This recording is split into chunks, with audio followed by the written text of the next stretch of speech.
right, thank you, Renee. Nick Stouffer, alcoholic. Hey, Nick. I'd like to thank the people that got the committee that asked us to come down here. I know Amy put her name up to do this, so I'm going to talk to her when I get home. This is not something I'm real comfortable doing. I don't have much experience doing something like this, but I'm going to try to say something here that has worked for us or for me. I'd like to thank Renee for taking us out, and we pulled up to the hotel, and there she is waiting for us, ready to go, and picked us up, took us to dinner, had a great dinner, and really nice. Y'all have it's a great meeting room here too. I love this place. Thank Mike and Diane for being here. I've heard both of them speak quite a bit, and they do a great job. So hopefully I can say something here that'll work. If I stay sober another month or so, I'll have 31 years.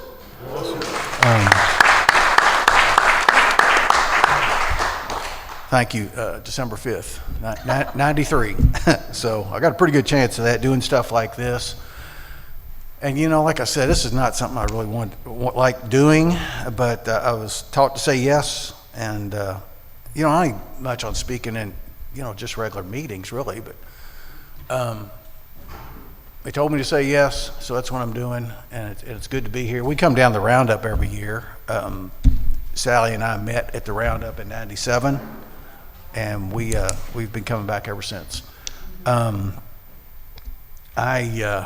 course, when I started going to AA, I just was kind of doing it just to get my job back, really. It sounded like a good idea. Quit drinking for a while, go to some of these A&A meetings, and maybe that'll look better when I get my job back. And that worked out for a while. I did get my job back, and I ended up losing it anyway.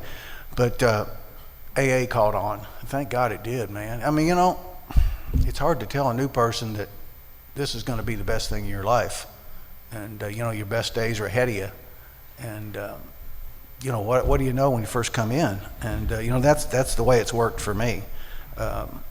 It's golly, it takes a while for that to happen. It's not immediate as everybody wants it to be, and I wanted it to be. But I was lucky enough to, everybody. It seems like it falls in with the right people. I fell in with a bunch of old timers, and there was a club close to where I was living at the time, and I didn't have a whole lot else to do, so I started going to AA meetings, and I found a home group, which is still my home group today, Cane Run Road group, and of course it's not on Cane Run Road, but we do that to fool people, but it's a great group. A lot of the guys that were there when I first came in are still there, which is really neat. I like it. I fell in with a guy that kind of taught me about AA. My sponsor for a long time, Mo Foster, and he just passed away this year. And man, that was tough. Mo was a good man. He got me to go into AA meetings, and he said he found me on the back wall of my home group. We just started hanging out together, and it taught me how to stand at the door and shake hands. At my home group, that's what I do. And he's the one that first brought me down to Nashville, and we were looking for dates, and we found and we found him, and lucky Sally, yeah. And and lucky me, really. And we stayed together, and Mo and I ran together for a lot of years, went to meetings, went to conferences. He's the one that got me into conferences, and AA really started working in my life. I found people that were we were talking about that dinner last night, man. Just the people you get to meet in Alcoholics Anonymous just kind of blows me away. A little dark ass bar I used to drink in, I would have never met you all, God. I've got to, like I said, Mo passed away in February. He had a brain tumor, and he went pretty quick, really. But AA has worked in my life as far as, staying in touch with his wife, Cindy. We go out with her on Monday nights, and she goes to Al-Anon. I go to an AA meeting. Sally goes to Al-Anon with her. And, I'm also in Al-Anon. I've been going to Al-Anon since, 98. That's something else Mo drugged me into. He says, here, this will help. Go in here.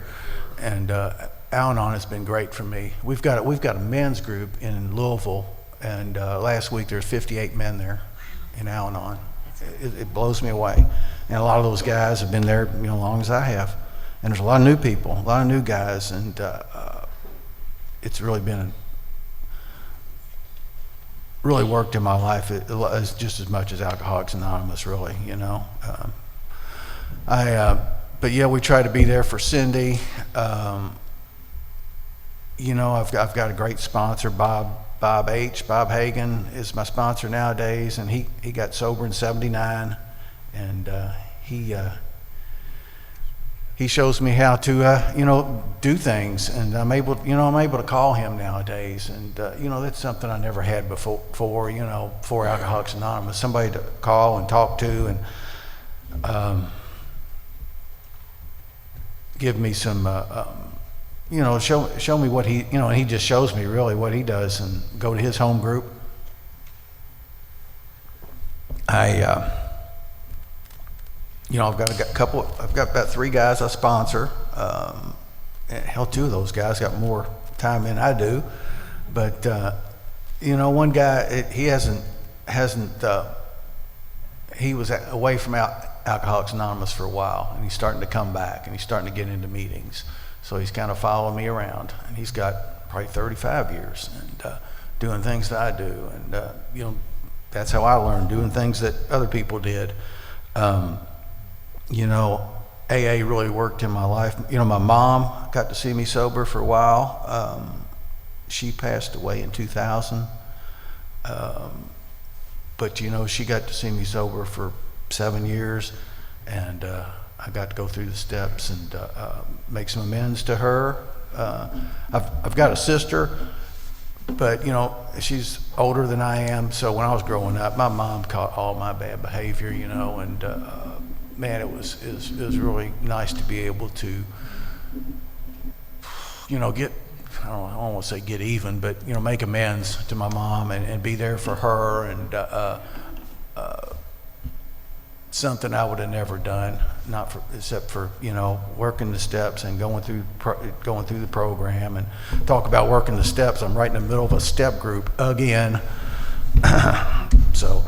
But when I got to when my mom got sick and she was in the hospital, my sister's always lived out of town, but I got to be there for her. I got to be in the hospital when she passed away, and had I been drinking, I don't think I would have been there. And that's how AA works in my life. Being there, able to be there for people, able to be there for Mo when he passed away, and man, that was such a sad thing. But I've made amends to my sister, and we're pretty good buddies today. We never were very close. I'd go out, and she'd live in California. I'd go out and visit her and act like an idiot, like I think most of us probably do. And today she can come here, and Sally and I live in the house I grew up in, so my sister can come here and stay with us, which is pretty neat. And we're buddies today. We talk every week or two, but stuff that just like I was afraid to do when I was drinking. I couldn't get out of the bar long enough to do that. I could not, go to places that I needed to be, like be there for people without, having a few beers and getting my courage up, and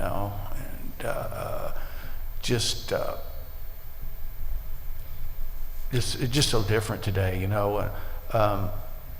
There was a guy in my home group when I first got there I thought was kind of goofy, Dave Meisner. I thought he was kind of goofy.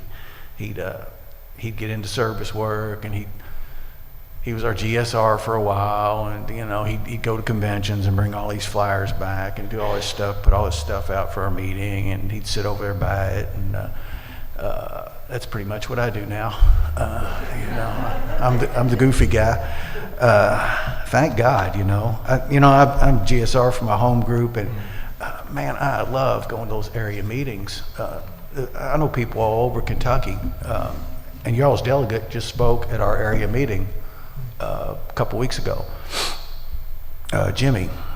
But I love doing that. And anywhere I go, I like going to state parks. Anywhere I go in Kentucky, I can know somebody around there. I can go to a meeting. But just stuff like that. Sally and I have got to travel quite a bit since we've been sober, and AA working in my life. Everywhere we go, we seem to go to AA meetings, and it's just so cool to see how other people do it. Of course, they don't do it right, but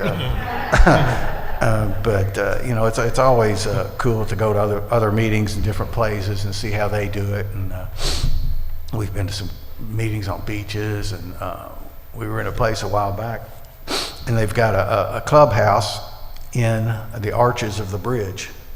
It's called the Arches Club, and it's the coolest thing ever. And, I walk down the river and go across the bridge and go to the club in the morning and get a meeting in. And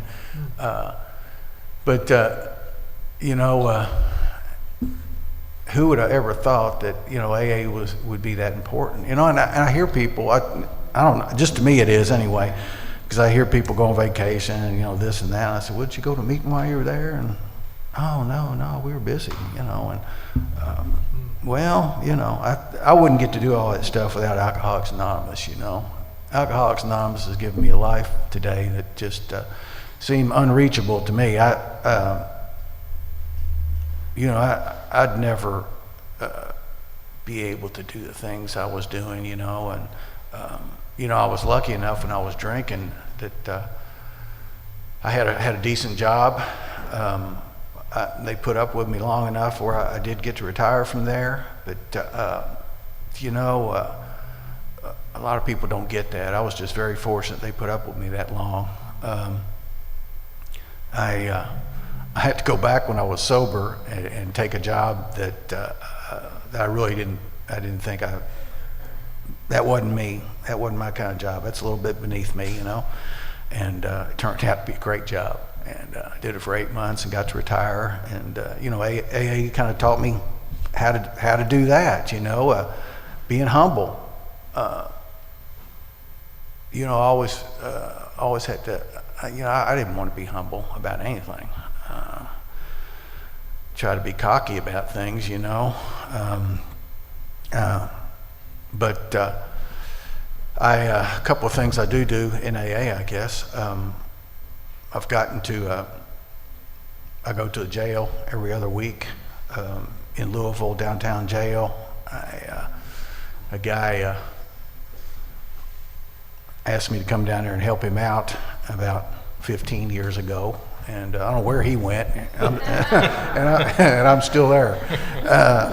But it's every other Tuesday, and it's not something I really want to do every other Tuesday, but man, when I leave there, I'm sure glad I went. I know that, because I can remember I was the kind of guy that would wreck my car and end up getting locked up and passing out in the drunk tank. And I can remember that. And that's what I tell them in there. I said, man, I go out, have a couple of beers tonight. It ain't gonna be too long till I'm gonna be down in the basement in the drunk tank. And I've got to see a couple of people come out of there and stay sober. And that, I don't know how many people do that, come out and actually want to get a different life. Probably not many of them, but a couple of them have, and I've got to see them. And man, that's enough for me. It's just really neat, really cool. From going to a couple of meetings, I'm wanting to get my job back and go to some of these A&A meetings, and to be the major thing in my life nowadays. And I work for myself, and so I'm liable to get a call in the middle of the day from somebody in AA, and and I can stop and talk to them most of the time during the day, and if not, I'll call them back. You know, it's just not something that I would have thought would have been the major thing in my life nowadays. And you know, Sally and I have been together a long time, and we both kind of do she does different service than I do in AA, and I think that's really helped us a lot. We stay apart a lot and do different things, and get to come home and find out, what did you do today? And maybe we'll go to a meeting together at night, which is I always enjoy going to a meeting with her. It's great. We did that Wednesday night. I do have, I said we get to travel a little bit. I do have a travel story I wouldn't mind telling you. It was the coolest thing ever. So I said I work for myself. I have some customers.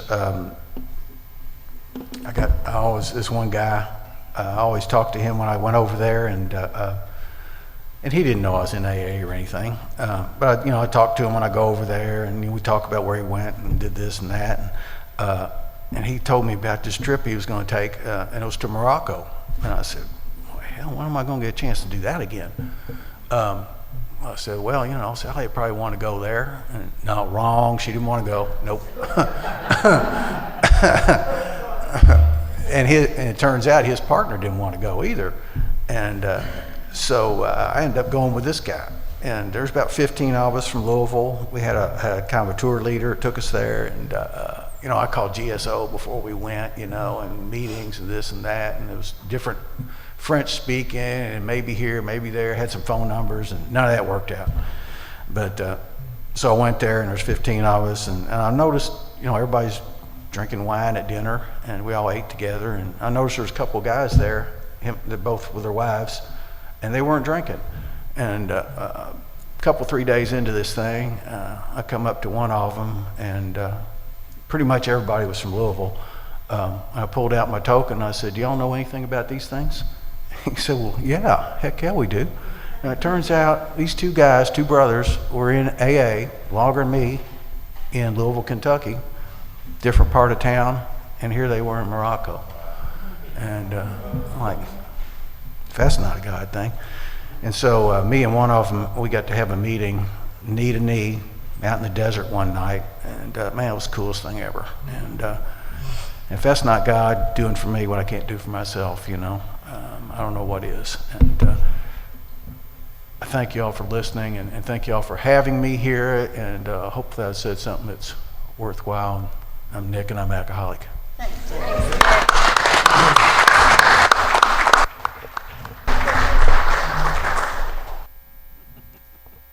Now you'll hear the real story. Hi, everybody. I'm Sally Stouffer, and I am an alcoholic. Hey, Sally. As Nick said, thank you, Renee, for taking us out and being such a great host. And it's nice hearing that AA is so strong down here, and asking us to fill in for the couple that couldn't make it, and with such great company here. It's an honor to be down here. I always marvel when Nick talks. He gets extremely nervous, and he really forgets all the things that he has done so well, and how AA really touches him, and how he really does reach out to all these people through work, through my family, all that stuff. I wish he just, could see it more. I always laugh. I said, let me tell your story, honey. I can let people know where you are and what you're doing. Because in all reality, I truly believe he has probably a stronger program than I do. He's got more of the spirituality, and he's calmer, and I think he uses this program a little bit better than I do. I'm the high-strung one, in case you all don't know that, and I'm a talker. I love to talk. I don't say a whole lot, but I do like to talk. And and I learned that in AA, that I don't say a whole, anything that's really important. I babble a lot, and you just have to pay attention for when those main points come in. I too am in both programs. Actually, I came into Alcoholics Anonymous through Al-Anon. I started Al-Anon in October of 1990, and I have stayed with it ever since. And I was lucky to have a sponsor who was a double winner, and she had the audacity to mention that maybe I was an alcoholic when I did my fifth step. You know, so I did what anybody would do. I fired her. And, but long story short, I already knew that. I was going to open AA meetings, so I walked into AA on May 10th of 1992. And if you all would count out there, that's like I have a year and a half more than Nick does. And yes, I don't let him forget it. And I like to tell him in about a year and a half, honey, life will mean much more to you. You'll understand things. So the steps got me sober, and they keep me sober, and the traditions really help me learn how to live with you all. And I always say, for me, AA is much easier to work than the Al-Anon program. The Al-Anon program deals with my emotions more and my relationships. And I just don't do those well sometimes because I'm pretty opinionated. You know, if you talk about me up in Louisville, most people will, may not always be the best thing you're going to hear because I am passionate. I do say my opinions, and good or bad, that's kind of who I am. When Nick and I started dating, and I think we were living together by then, I remember asking him, because I got into some kind of confrontation at the IGR, and it was with some of his friends, and I remember asking Nick, I said, does my personality bother you, my strong personality? And he looked at me and he says, not anymore. And I thought, so that's good, I guess. So it is. We have a great life. And if I thought walking into AA and Al-Anon was really going to get me where I'm at today, I'm blown away. And I was married to somebody else when I came into the program. And, as they said in Al-Anon, recovery isn't going to save your marriage, but it's going to save you. And it did. It saved me, and he is still out there drinking. He's fine. I see him here and there. Now, I do have to laugh. When I do see him, the poor man kind of shakes. And I'm like, either you're afraid of me or you need a beer, or he needs both. And, but I will say both of my husbands, I think they loved my family long before they loved me. I've got a large family, Catholic, and that's one of the hardest places for me to work my program is with my family. Because my family, I'm not real sure what they think of me. I think at times they tolerate me. I know they love me, but they're just not real sure what to do with me. I was talking with John earlier about, I'm probably one of the most ditziest people you will ever know. I walk into things. I've gotten out of my car and have taken off walking, and I realize I've left my car on. I've turned around, or I like to get into other people's cars when I think it's mine, and things in that order. Matter of fact, last night, Renee takes us home to the hotel, and we're talking about how we're going to get here, and she says, well, no, we'll just meet you there. And I'm like, well, what, we just take an Uber or something here? And she looked at me and she says, you drove. You've got a car. And I'm like, oh. I said, I do, don't I? I'm like, just forget me. So, so that's the stuff that I've had to accept about who I am. And if I can use humor, and, humor is just one of the best things that I can think of that help me deal with people and how to use my program and who I am in all of my affairs. I wanted to tell you, Nick has been sick. He pulled a back muscle, and he's been home for 3 weeks. And I'm going to tell you what, I really had to use my program. How important is it? Let go, let God, one day at a time, God love him. I'd give him all my experience, strength, and hope, and you know where that went. And it's so funny, but I have to tell you what I ended up doing is I called one of my girlfriends in the program, and I said, I just want to let you all know that you will be talking to me from prison from here on out because I'm going to kill Nick. And then I told another friend, and she says, well, don't do it yet. We haven't dug the hole. And I said, okay, we'll wait. But it really taught me that how to walk away. I couldn't do anything for him. He'll figure it out. He'll ask for help when he needs it. But I am a good caretaker. I'm a good nurse, and, that didn't last very long. I'm in there watching him. I mean, I even brought some of his medicine in case he forgot it. I mean, that's how I am down here, you know. And what I've also learned is getting into service work. Nick talked about that. He's at the area level. I'm at the local level. I'm at the RGR and work with our central office. And actually, I just rotated out about a year and a half ago. Normally, it's a 2-year term. You can do two terms, I'm sorry, that's 4. I ended up doing it for 6, and that's way too long. Because what ended up happening is I started thinking I had the power.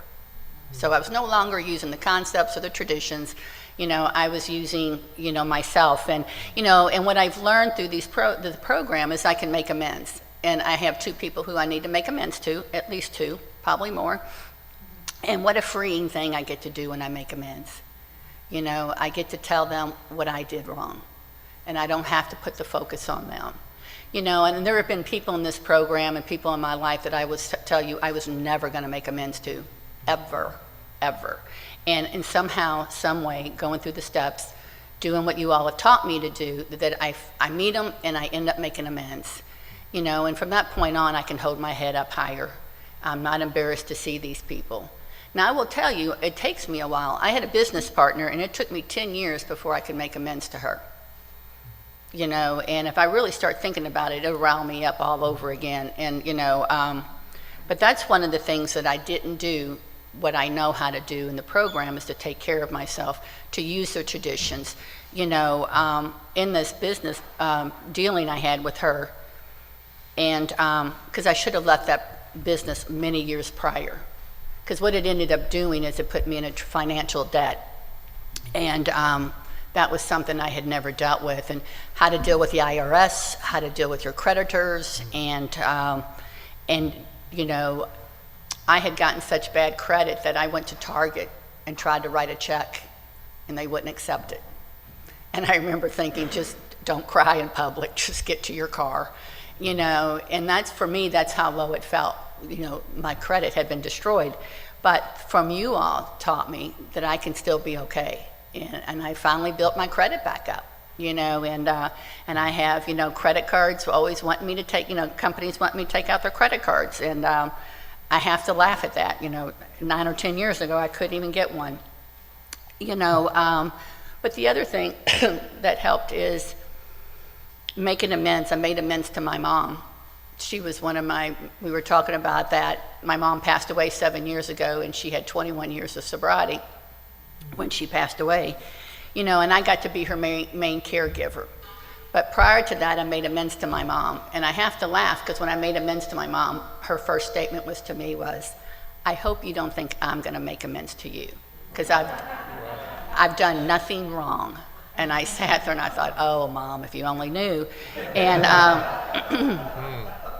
but I had agreed with her, and we went on. And the irony of it is, she walked into recovery 3 or 4 years later. And, you know, I had to work the steps, I don't know how many times, but before I quit hating my mother. Because, you know, my mom and dad are why I'm here. And finally, I work all through that, and my mom starts working her steps, and then she gets to the amends stage. And she comes to me and wants to make amends. And I said, oh, no. I said, no, you can't do that. I said, I just got over hating you. I don't want to know anymore what you've done. And we can't go there, Mom. And so what we agreed upon was we would just make amends as we lived. And we would talk about things as they came up. You know, and some of the things were funny. My mom had a great sense of humor, and she and Nick, I think their hobby was to pick on me, and they loved to pick on me. And one of the things my mom always would ask me if I was going to brush my hair. And she would come over and mess with my hair all the time, going, oh my God, aren't you going to comb your hair today? And I'm like, Mom, my hair is fixed. And she's like, yeah, I know, you know, and they would always pick on me. Nick has continued. But what happened when Mom got sick, I got to come in there. And from making amends, I got to be her caregiver. I was her executor. I knew what she wanted. You know, those were the gifts that I got from just doing, like Nick said, working the steps and being a part of the traditions and the concepts and service. You know, I got to drink with my mom, excuse me, and then I got to be sober with my mom and talk about God, talk about life, be able to laugh that she knew she was passing away, you know, and just be there. Now, I want to tell you, through her dying process, we still got into fights. You know, just because she was in the program doesn't mean we were hunky-dory all the time. You know, my sister actually called me one time and she said, you know, you really need to call Mom and make amends because we can't take it, you all not talking. And I said, oh, the hell if I am. Mom's calling me, by God, you know, and that just shows you I can still just be as stubborn and expect other people to take care of it. You know, I got into service. Nick goes to the jails, the women's matter of fact, and he got me involved in it. And I really thought when I went down there, what do I have to offer? I've never been arrested. I've never been in jail. You know, not that I shouldn't have, you know. I mean, I loved to drive and drink. You know, it was one of my favorite things. And, but going down there, it really doesn't matter. So if you're looking for some service, jails, prisons, it's just such a phenomenal deal. You know, you go in there and you meet these women, and like Nick said, a couple of them have come out and stayed sober. And I always have to laugh. They come up to us and they say, you know, do you remember us? And I'm like, no, I don't. And they'll tell us their name. And I'm like, you know, oh my God, you look so different. You know, you have makeup on and you're not in yellow and or orange. And so, you know, they don't realize how much they change when they come out. And they clean up. You know, they look presentable again, and they're part of life, and that's such a good deal. But going down there, I actually got involved more with the women's program, and I had the opportunity to go into the actual women's dorm and start working with them, and that was the first time that had happened, and we could take them through all the steps. You know, and that was such an experience for me to go down and be a part of something that I had never had any experience with. I want to tell you, I was down there so often volunteering at the jail that the guards actually thought I worked there, and which was fine. I could get away with a whole lot more. And but I think for me, how all this works in my life is remembering that I am in recovery. That Al-Anon teaches me basically to stay in my hula hoop. Whatever's in that little circle is really my only business. I don't have to give you my opinion, even though I think you really need it. You know, I don't have to ask questions so I can get my opinion to you, you know, around the corner here. I can do all that, you know, and just being willing to know that I'm not always right. You know, there's things that I need to do to take care of me. One of the things that I've learned is I'm never on time, and what I was told by my sponsor, you are being really inconsiderate to the people you're supposed to be meeting.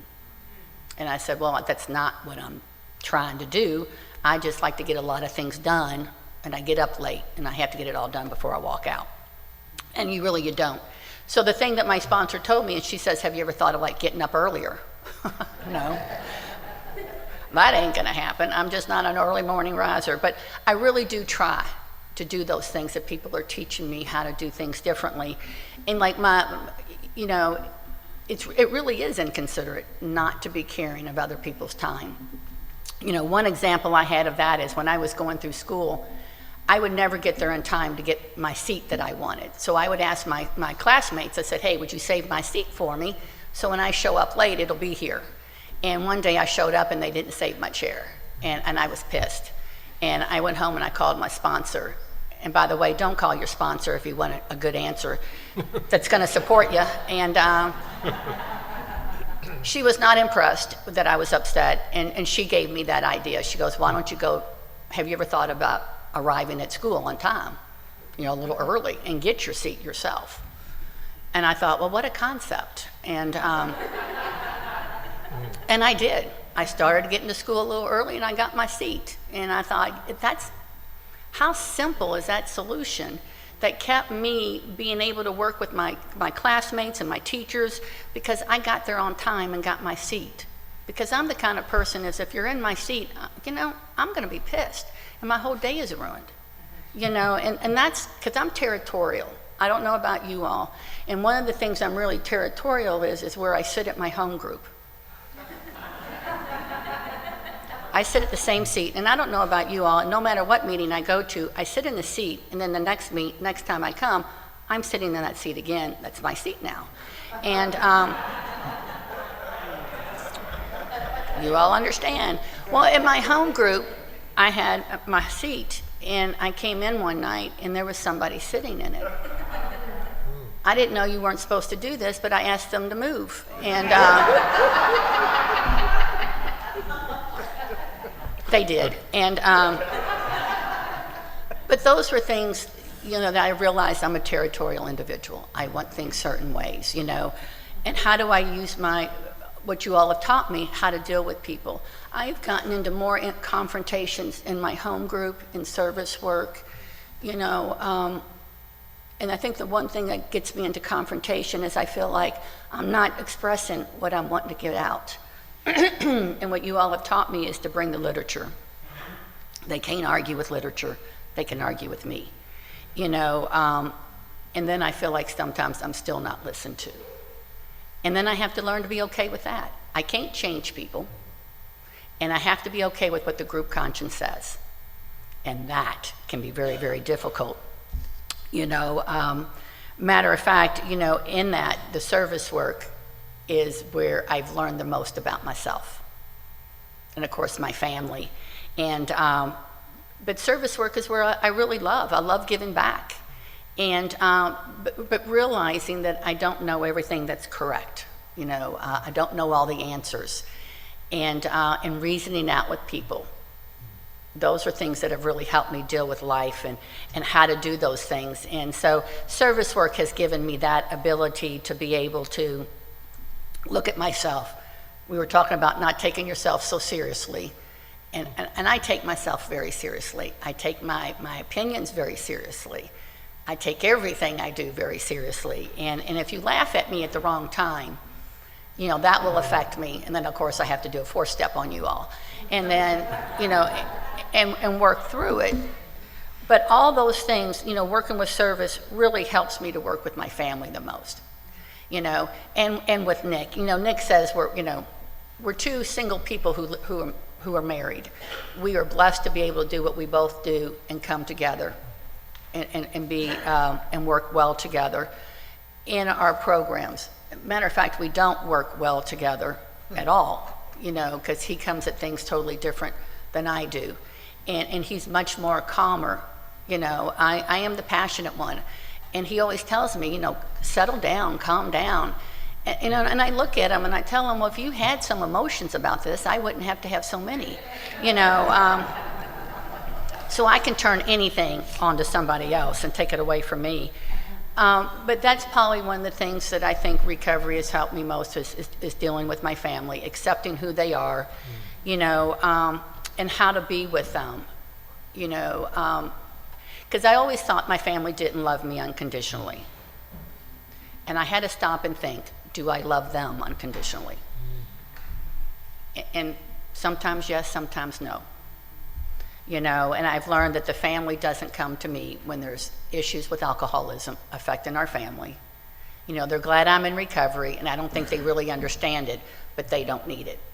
And I'm going to kind of end with this. I want people to know, we know you can die from alcoholism, but I want people to know you can also die from untreated Al-Anonism. And people forget that because, the people who are affected by our drinking, and I was affected by a lot of people's drinking. My parents were alcoholics, my brother was, and he just passed. I've lost 2 brothers, and it's amazing how I have to learn to deal with it all in that sense. And one of my brothers passing is actually how I got here, and then the other one went to treatment. But it's just learning how to deal with my family and be okay with them. And right now I help out my sister. I'm always the one they call if they need anything, and that makes me feel good. And I think for me, the biggest thing is I have to realize I am okay, no matter if I'm an alcoholic or not, no matter if I'm an Al-Anon or not, because I compare myself to my family at every turn. Do I dress right? Do I act right? Do I look right? Am I speaking properly? All those things. And what I have to remember is my family doesn't sit around and think about me as much as I think about me. They're just where they are. and then I have to be okay with where they are. And just learning to be where I need to be with me. And but Al-Anon is just such an important part that it just teaches me how to be a part of other people's lives and try not to take what they're doing so seriously. And you know, I'm pleased to be here. It really makes me stop and think about really how recovery works in my life, because I've got enough recovery today that I forget how it works in my life, that it's just working. I've been here long enough, you know, because I remember in early recovery, I would say, how do I know when step 1 is here or step 4? Is this step 8 issue? You know, and they just told me to keep coming back. And I understand that now, because it all works together. It's not a step 1 problem, it's a step 12, all of them put together. And so that has helped me the most, and to remember how to be of service to everybody, newcomers, things in that order. And you know, I'm just blessed, beyond being blessed. And, you know, Nick talked about he went on his trip to Morocco. You know, we travel, very blessed to travel. However, I hate to travel. And I hate it. And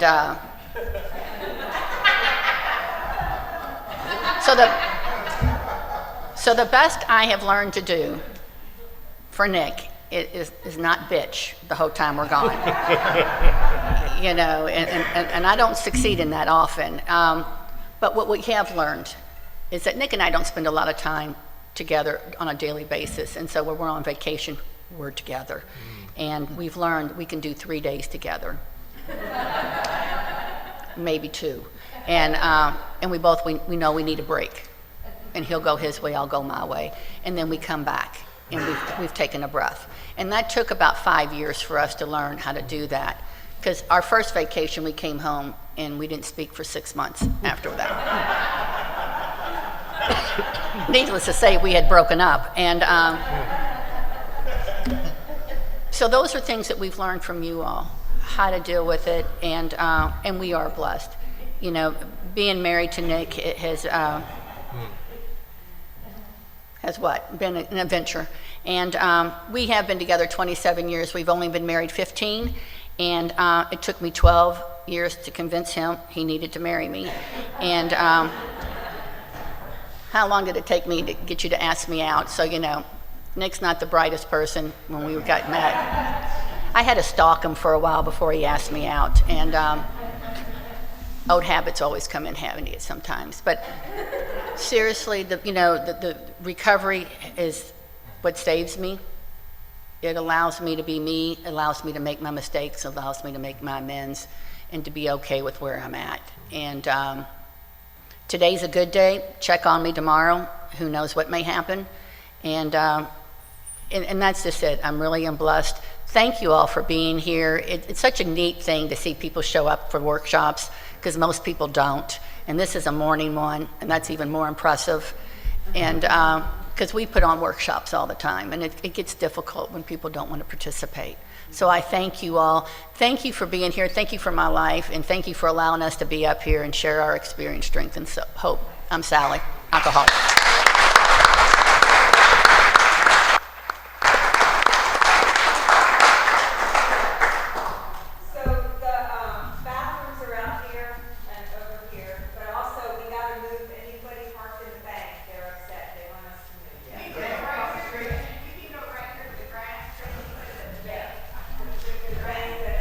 Good job, y'all.